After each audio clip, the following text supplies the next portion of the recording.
Hi, this is Andy. People often think project management is for those who have a title like project manager or project engineer, or at least the word project somewhere in that title. But what if we're all project managers? Like, regardless of title, we're all responsible to deliver value to our organizations. And virtually all of us have to do that by a certain date. In many ways, we're all project managers. And yet we rarely get the training we need to be effective at leading or sponsoring projects. Well, today I'm excited to be joined by Antonio Nieto-Rodriguez to talk about his new book, The Harvard Business Review Project Management Handbook. In addition to being an author, Antonio is a practitioner and consultant with a heart for teaching and raising up a new generation of project leaders. He's the former chairman of the Project Management Institute and is a highly respected researcher and management consultant. In today's discussion, Antonio will share his perspectives on what he means when talking about the project economy. He'll tell us how he explains what project management is these days compared to what it used to be. Antonio will give us an overview of what he calls the project canvas, one of the most powerful ideas in this new book. He'll give us advice on dealing with sponsors as well as challenging stakeholders. And Antonio will give us a glimpse of what he's excited about as he looks into the future of projects and the profession of project management. It's an engaging discussion with one of the most respected voices in the world of projects, and I look forward to sharing with you today. Quick note, I want to invite you to join our Lead 52 family. It's a global group of leaders who are committed to improving our ability to lead and deliver. Get 52 weeks of leadership learning delivered right to your inbox, taking less than 5 minutes a week. And it's all for free. So learn more and sign up at getlead52.com. Let's get to today's discussion with Antonio about his new book, The Harvard Business Review Project Management Handbook. Antonio, thank you for joining us on the People and Projects podcast. Andy, it's a pleasure to be here in your podcast. I'm a big fan. I know you're doing a lot to spread the good practices and to raise the bar in project management. So really excited to be here with you and just after publication of my HBR book. So I look forward to discussing with you and sharing with the listeners. Oh, me too. Thank you so much for your time today. Antonio, I don't think I've ever run into someone who said as a young child, hey, father or mother, someday I want to be a project manager. Look at you. You're the world champion of project management. So can you think of anything from your years growing up that might have influenced you to become a top voice on delivering projects someday?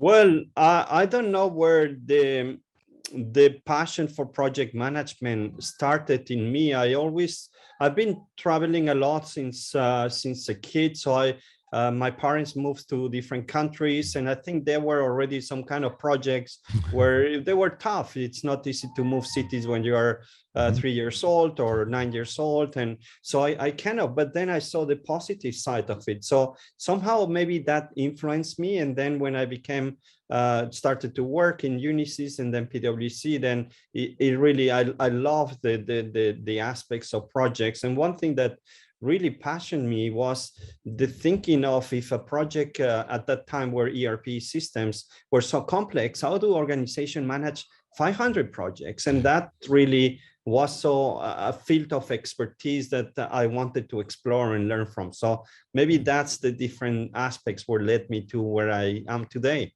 Yeah, I love how family culture sometimes influences us, and just moving, like you said. I mean, you get introduced to different stakeholders, right? And how do you learn to adapt to changes? I'm sure that was very influential. Yeah.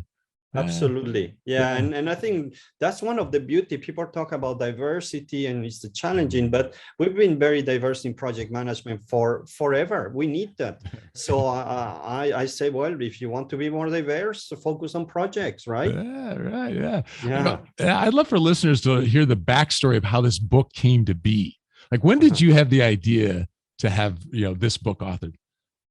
Well, one of my biggest journeys or purpose was at one time in my career, Andy, I was fired from a big consulting firm.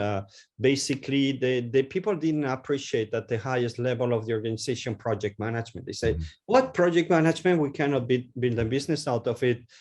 It's very tactical, it's engineering, we cannot sell it for high prices. So that was something that marked me very deeply. For me, I was convinced that projects were key, a way to build competencies, deliver strategies, but for them not. So since that moment, I was fired. This is 2004, 5. Then my life changed. I said, I want to understand first why senior leaders don't appreciate, and second, change their mind. And the HBR brand is still the most influential one in trends and leadership and management. So I've been trying to get into HBR for maybe 6, 7 years.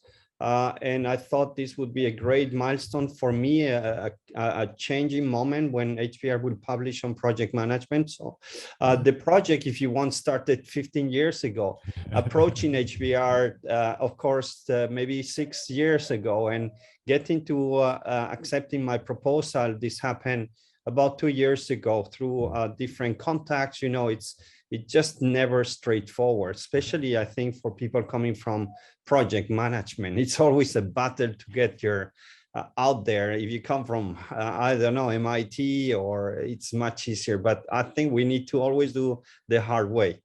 You know, there's so many things I love about that story, but Antonio, I've heard so many people say what felt like a terrible thing at the time led to opportunity. And I'm sure on that day, when you walked out, it felt like a terrible day. And yet look at what it turned into. That's such a good message, I think, for all of us. Yeah. Exactly. And this happens in projects too. You have bad days. So how can you turn them into positive? What the bright side of every challenge that we're facing? So absolutely agree, Andy. It's something that it's part of our vision as project manager. We need to be persuasive. We need to be persistent. And I think that's something that other professions don't have, but we do. Yeah, we do. Yeah. There's a lot of discussion, I feel like, these days about the project economy, yet I'm not sure that the idea is really clear to some people. So I think you're a great voice for this. So what do you mean when you talk about the project economy and why it's so important for us to understand? There are two big fact points, or let me just briefly explain them. There's a macro level reason for the project economy. That means that through the crisis, the pandemic, the funds that the governments are planning to spend in the next decade, it's 10 times more than what they did in the financial crisis, and 100 times more than Marshall Plan. So every time the public sector wants to re-energize the economy, the healthcare system, it's projects. They do it through projects. So I say that from a macro perspective, there will be more projects in the next decade than ever before. So that means millions of project managers.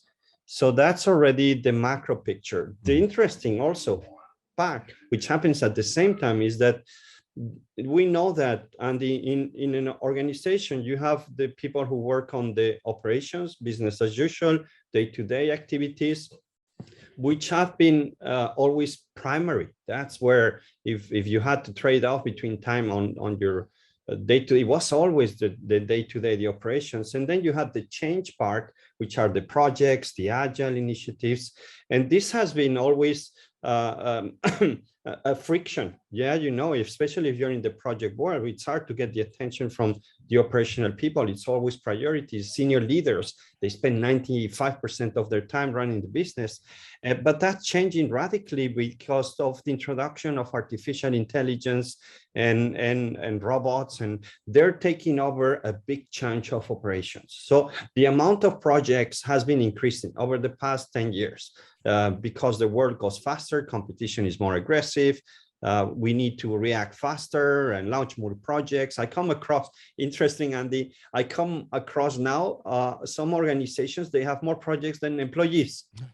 How can you do that? Well, it's easy to explain, but anyway, the thing is that the type of work from operational type of work, functional type of work is moving radically into change in projects. And this affects, in the past, you had only project managers working on that space. Today, you have 80% of the organization which is very different. And the future of work is project-based. Wherever you are, if you're finance, marketing, sales, entrepreneurship, it's all project-based. So I think this is something very different than in the past. We need to teach everyone project management, not just the project managers. And this is excellent, exciting. Yeah. I think he shared a story. It was a biotech that had 70 employees, but 200 projects. Do I remember Correct. that in the book? Yeah. and maybe, and this gets to my next question is, project management maybe in the past was viewed differently than it is now. Like, I feel like in some ways, project management is construction or just a few people, but how do you describe what project management is now compared to before? So I've been thinking, because this is something I just published an article, I'm going to publish an article, but I realized, Sandy, you've been in business too as well for a while. I've realized that every 20 years, there's a big new thing happening in the world around business and management leaders. It happened in the 1960s, where organizations started to do a lot of projects. Before it was public sector, but then organizations started to adopt and they embrace project management from what's coming from the public sector. In the 80s, we had a lot of IT projects, the SAP implementation, SRP, and we realized that the methods we were using were not helping, because most of those projects were out of control. I remember a big ERP implementation, we took like 3 times more and 10 times more expensive because the tools and the methods were not ready. The UK, they launched Prince 2, we launched the PMBOK, to try to cope with that big changes of IT. In 2000, another 20 years later, we have the e-commerce and internet. And what happens? Well, the methods provided by PMBOK and Prince2 are outdated. They don't work. They don't work with IT projects. So what happens? Agile Manifesto, 2001. And we're in an inflection point again where Agile doesn't work. Big data project, big digital transformation projects, they're all a mess. They still 80% failure rate. So I think we are in a phase where we need to reinvent the methods that we use. And what I'm proposing with the HBR guide, handbook is, let's build a tool set. Let's embrace Agile, but project management too, and program management, design thinking, and lean startup. Build those competencies to be able to manage your transformations better. So I don't know, I just made sense. Every 20 years, we need to catch up with our methods. And I hope the hybrid method, the tool set method, is the right one. But just my thinking at this stage, very fresh. You're the first one who hears about that. Well, we'll keep it a secret between us and millions of people right now. Okay, so does it make sense, Andy? Maybe you have for sure. No, I know. I think it makes sense because it seems like each 20 years a new tribe is created, and that tribe thinks theirs is the right one. Like you talk about tribalism in the book, and all of a sudden it has to be all Agile or all this. And I think one of the most important contributions in your book is the project canvas. This single tool that, regardless of which tribe, maybe someone's a part of, it allows them to examine the project rigorously, but be simple enough for everyone to use. So what's the backstory of how that came to be, Antonio, this project canvas? Well, there's 2 main reasons, Andy. First of all, I always found project management difficult to understand for the non-project managers. It was just people will use the words, but really without any meaning. So it was a lot of confusion around what's a project management, and people just very quickly switch off. They didn't want to know about project management. People love to talk about projects, not project management. Right. So that was one of the things we need to change. That to make project management more accessible. If you look at if you study a bit of business, you know that for strategy, you have the 5 forces of Michael Porter, and you can have a good discussion with just 5 elements. And the same for marketing. If you look at the 7 Ps, and Agile is super simple. So, but in project management, I couldn't find anything super simple. And the second thing is I got to know Alex Osterwald and Yves Pignon, who are the creators of the business model Canvas. And they sold like 5 million copies, maybe not sold, they gave away, people are using. And I think this is something that inspired me. I say, well, if you can create a business model Canvas, which is super more complex than a project, why not? So I started to compress all my knowledge in that project canvas. The first version had 14 elements, building blocks, which was way too much. That was published with the Project Revolution. And now with the Harvard Business Review Handbook, I've narrowed that to 9 building blocks. And I think with that, you have enough to have a really good discussion with your stakeholders, with your sponsor, with your clients, to at least make sure that all the elements are in place. And I think that's what I wanted to do. I make it accessible so that people talk, people learn, and then we get better projects. Yeah, I feel like sometimes we get mired in charters and scope documents, and they get thicker and thicker. And my observation is this is, it doesn't have to be one page, but it's kind of a one-page view of this is what the project is. And it's not even about the document. It's about the conversations that this can create, right? I mean, that seems to be a big part of it. Yeah. Exactly. It's that alignment that doesn't happen in projects, and it leads to lots of failure. One thing that really upsets me, Andy, and I think we need to do better, I talk about that in the book and my keynotes, is success rates everywhere you look is very poor in our profession, and it's upsetting. It's how can you work in an environment where 20-30% of your project are successful and 70 fail? And that's something that we need to fix. You want credibility at the top of organization, you want credibility about the profession, deliver results. Don't and I'm not blaming project managers. I think we need to think broadly and see how can we step up in delivering. Imagine the value that we could create if 1 out of 2 projects succeed. That's I think should be our vision and our mission as a profession. Yeah, well said. Well said. It's inspiring, I think. You know, the canvas, if I recall, there's like the foundation part, the people part, and creation. And I want people to read the book to understand it in more detail. But one of the people parts that you stress is the importance of effective sponsorship and how critical that is. And what are some examples of mistakes that sponsors make that get in the way of success? And if someone listening to us is a sponsor, what are some of the most important things they could do to help project success? Well, let me start with the second question, Andy. Yeah. I think if you're a sponsor, you play a significant role in project success. It's clear. If you are engaged, if you're dedicating time, if you're part of the team, if you are supporting the project manager, if you're an advocate, if you take quick decisions, if you have a vision, if you help communication, the project most likely will be successful. So I think that we have underestimating the importance of the role of the sponsor. Mm-hmm. And as a thinker in this space or practitioner, I think I've lived with the assumption for 20 years, since I'm in project management, 25 years, that the sponsor is somebody that you assume that they will know, and you assume that they will do their own work because they should know what the role is.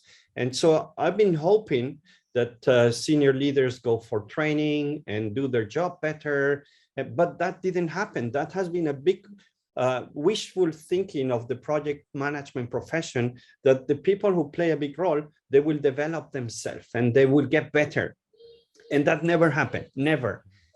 It will not happen. So my suggestion now for project managers, and we know the sponsor, it's a big success factor, 30-40% depends on that. First thing you do in your project, go and get the sponsor and say, sponsor, I don't think you have a much idea of what is a project. Let me explain you.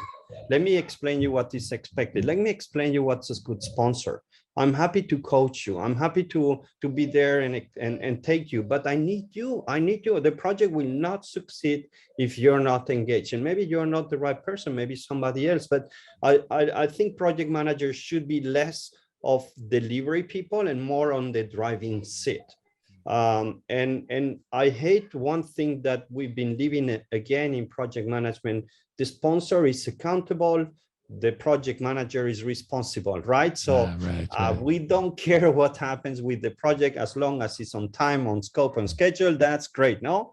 And I think that has, again, undermined the role of the project manager. Why are we not accountable? Why not? Imagine you work for a restaurant and you don't care about the results of the restaurant, just about making the right food. No, we should be accountable of delivering the results. And that will make a role really shine. And the sponsor is an element that will help you. It's an enabler. But don't push that pressure or that responsibility to a sponsor who has basically no clue what it means. And I think these are things that over 20 years, that's what I thought. Sponsor accountable. Sponsor will learn. They know, but that was fake. That never happened. Yeah. So I think it's the time to change that. And it's in our hands to change that. Yeah, I feel like a lot of sponsors, they know their role is important, but they don't know, besides signing a form, what they're supposed to do. And so I feel like your book has some good advice on that. I can even think of a list of bullet points of things that they need to think and questions that they can ask. Let's say someone listening to us has to work with a sponsor, and they don't feel comfortable saying, "I don't think you're the right sponsor." Maybe they don't feel comfortable saying that. But what are a couple? And you shared a little bit, but can you think of some either questions they might ask a sponsor or some requests they might make of their sponsor to help kind of engage them from the project manager's perspective? And absolutely agree. I'm a bit pushy because maybe I can be pushy, and I understand that these relationships with your bosses are often tricky and can lead to depends on your culture, to even being fired. So I'm extreme when I say it, but obviously you're right, Andy, there's different ways. And I think you can take a more constructive way and say, listen, sponsor, I just finished this. I know about project management. I know sponsorship is a key role. I'm happy to explain you at least what I've learned and how we can work together. We are a team. I'm here for you. I hope you're there for me. So make that team. I think there's no more important team in your project that there's the team that you've built with your sponsor. Then you create your project team. And that's really your number one step. Before you create any project charter or any business case, or just make sure that you are aligned with your sponsor. And I think basic questions that I ask is, how do you see the project? What's the purpose? Why do we do it? Why now? Why now? What does success look like? How and what's your time for it? How much can you dedicate? And are you going to be available for me? And this is how I want to work. This is my vision. Can we align? So I think that kind of discussion very hardly ever happens. I talk to so many project managers say, well, I met my sponsor a few times and yes, and I'm not sure he or she really knows what the project is about. So I think we need to really nurture that relationship, build it from day one. And that's going to drive to more better projects and more successful projects. Yeah, I think I seem to recall in the chapter on how you actually implement the project canvas in that people side, you can even set expectations. Like, we've agreed that you'll spend an hour a week with me on this project. Like, even simple things like that, of setting that expectation up front, even if it's only an hour a week, that's an hour more than some people get with their sponsor. Right. So you can manage that expectation. Absolutely. This is one thing I do, like a small trick or best practice is at the beginning of the project, make sure that you commit the sponsor to see you maybe half an hour every 2 weeks. If it's a super senior, if it's the CEO or a VP, if it's somebody, maybe half an hour per week you need to see, but make that commitment. They're looking for somebody to help them with the project. Take the opportunity to make your ask and commit to that and book these meetings till the end of the year, because then he's gone or she's gone, and then it's a nightmare to find time in the schedule. And so, and you need that. You need to, I think the project manager should be able to put some habits and routines in people's lives and work lives. And I think by having a fixed meeting every Monday from 11 to 11:30, people will start remember, Monday, I need to meet Antonio. My team meeting is on Thursday. So people don't need to prepare too much. They know it's happening. So it's an important role for us to put these habits in people's lives, and particular on the sponsorship side. Yeah. You talk about rhythms and habits in the book. And another part of the people domain is stakeholders. And, I think there's plenty of opportunity with artificial intelligence to impact our profession, but one of the most difficult parts is difficult for a robot to do, and that is deal with challenging stakeholders. Right? I mean, that is a big part of what we do.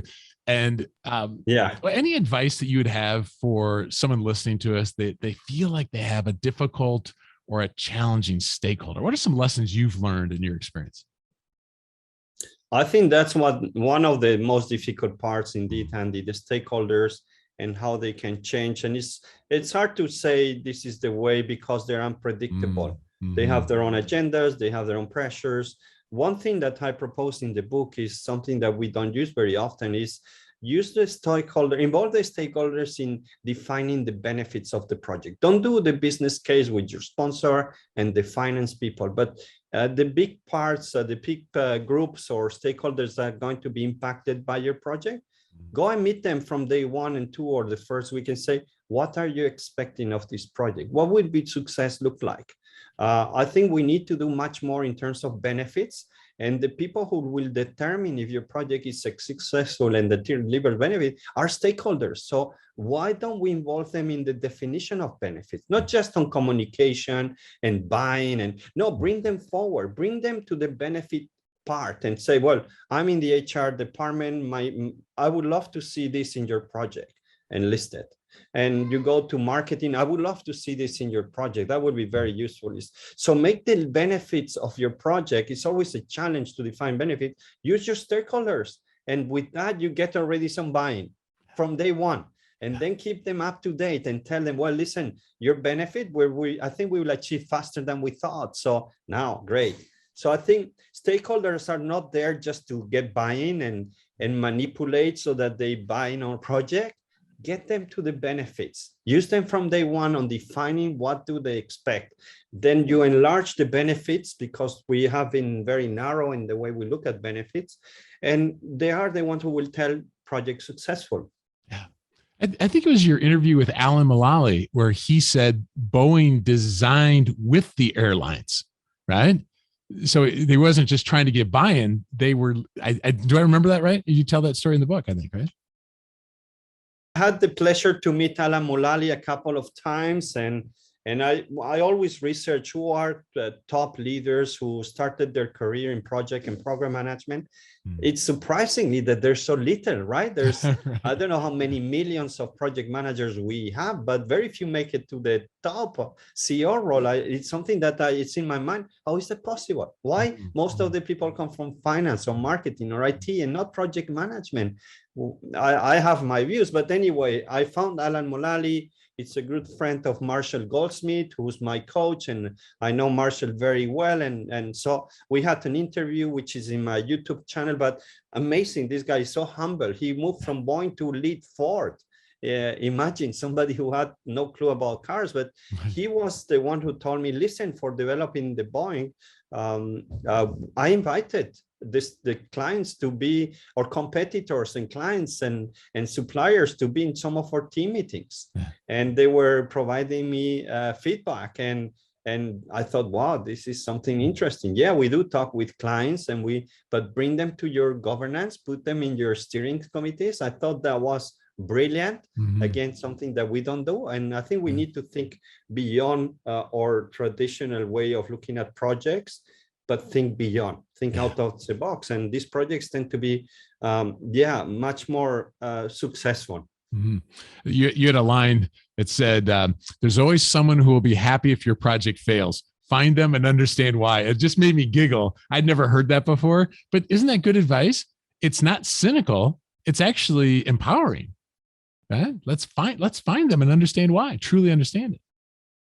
And I completely, I think I say that cynically, but you know that behind there's a big reason. And absolutely, I think talking about stakeholder management, it's not big groups that will make it. It's a few individuals that can kill your project. And I think the best trick of this, at least to share with the audience, when you have a very powerful, difficult stakeholder, first, talk to them. Second, invite them to the governance. Make them, please join our steering committee. Be part of the steering committee. I think your views are different, but I like that you share that with the steering committee. So when you involve these powerful, difficult people, often against your project, in the governance, in the steering committee, you often see them flipping. Of course, maybe you need to adjust part of your project scope or goals, but afterwards they become big believers. So don't run away, don't try to avoid them. On the contrary, just love them, put them into your governance. And I think that helps a lot to change their mind. Yes, I like it. You have I think it's a fantastic section of the book dedicated to individual and organizational competencies. And so on the individual side, can you think of maybe examples of individual competencies that seem most underdeveloped and or missing? How can we develop those? Any come to mind? Well, I think we need to develop a lot of skills, Andy, and that's the challenge. That's the opportunity. In the project economy, we're looking for deep generalists. Before we had deep technical experts, the finance people 20 years, the marketing people 25 years. Generalists didn't fit in that model. In today's model with the project economy, we need deep generalists and project managers, and they're more generalists. For me, deep generalist is somebody that I think one of the concepts that I try to say is different now is our project life cycle. If you know it, we all know it by heart, but what happens in innovation, we don't care. We don't ever talk about, right? It's just initiation, planning, execution, monitoring, and closing. What happens after the project is closed? We don't care. We don't know, even if we're the people that know most about what we built, for sure, we don't care anymore. And then the benefits is something that people talk because we know it's important, but we don't take ownership. We don't focus on that.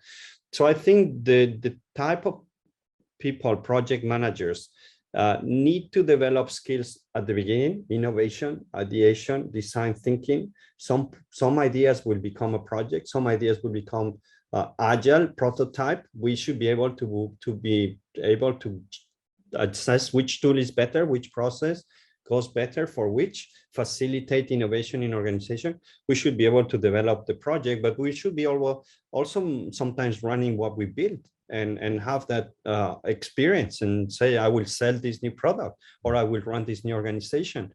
And then delivering benefits. I think one of the big changes with the project economy, where operations are really cut by half because of artificial intelligence, is that in the past, revenues never came from projects, right? Very hardly, because they will happen in 3 years.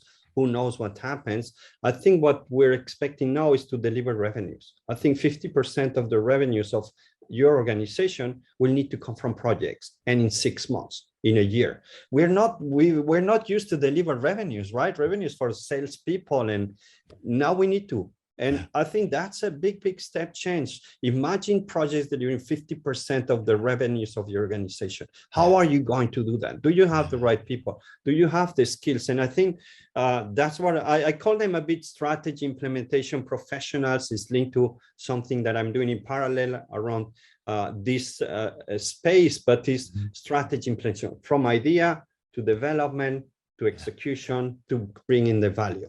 And I think we are not prepared, but we can. We have a step change. We have a step advantage, but it requires quite some investment in developing skills.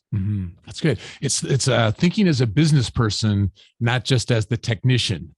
Exactly. Yeah. It's huge. Yeah. You had your, I think you call it the Xth competency, the attitude, which I thought was really a clever thing. It's how we think about, but you also said something earlier in the interview that I think you said, I'm pushy.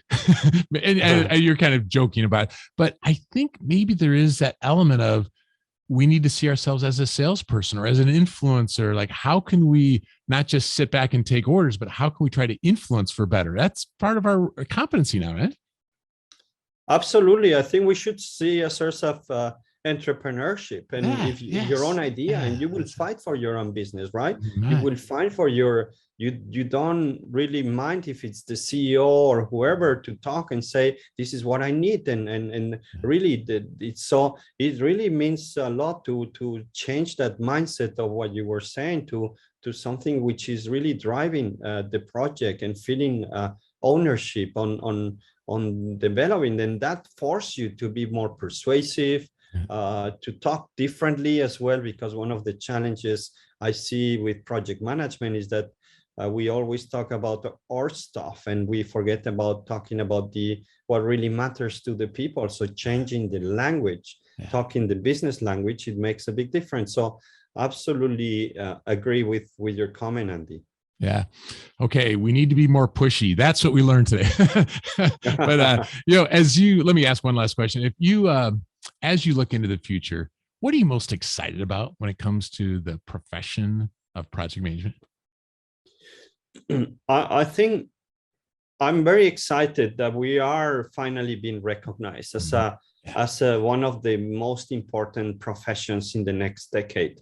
It's not just me or PMI. I recently an article from McKinsey saying that project management top 3 skills in the world after pandemic, and now HBR publishing my book, Recognizing the Project. There is actually also between you and me and the listeners, HBR is publishing an article in the printed magazine in November, December on the project economy, something that I share with them and say, listen, you don't write about projects enough, and they love the idea. And HBR, so I'm really happy that this is happening, because the magazine is the most influential part of HBR, and they say the project economy is here. So we got that recognition, and now it's up to us we've been living in a comfortable world, right? We now I think we need to step up, and we need to deliver. We are now from a comfortable position, we are in the spotlight, and we have a few years to really transform ourselves, to transform our professions. Because remember what we said, Andy, before, is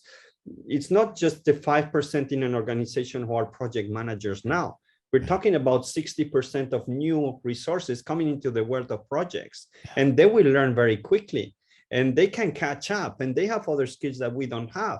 So if we are not, if we don't see the sense of urgency, I think our profession is at risk.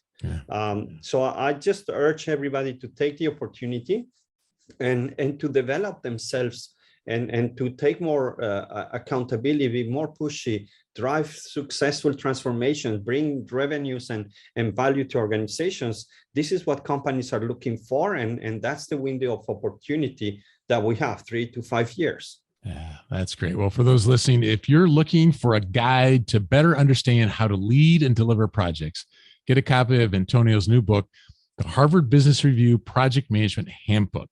I put links to the book and Antonio's website in the show notes for this cast. So, Antonio, thank you for joining us on the People and Projects podcast. Thank you, Andy. A pleasure to be here with you. Time flies. I didn't realize we were over, but thank you. Thank you.